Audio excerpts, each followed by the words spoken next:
ربنا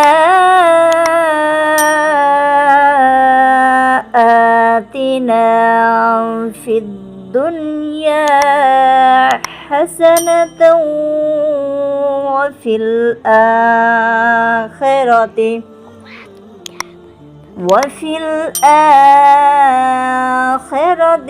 حسنة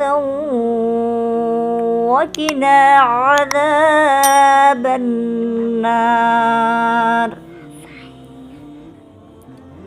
হে আমাদের প্রভু, আমাদেরকে দুনিয়াতে কল্যাণ দান করুন আর পরকালেও কল্যাণ দান করুন, আর আমাদেরকে জাহান্নামের আগুনের আযাব থেকে রক্ষা করুন। সূরা বাকারা আয়াত নম্বর 201। আপনারা এই আয়াতটি যদি ভালোবেসে থাকেন একটা লাইক করবেন, যদি রাসূলকে ভালোবেসে থাকেন একটা কমেন্ট করবেন, আমার নবীর নামটা লিখে যাবেন। যদি আল্লাহকে ভালোবাসেন এটা শেয়ার করে দেবেন। আসসালামু আলাইকুম রাহমাতুল্লাহ।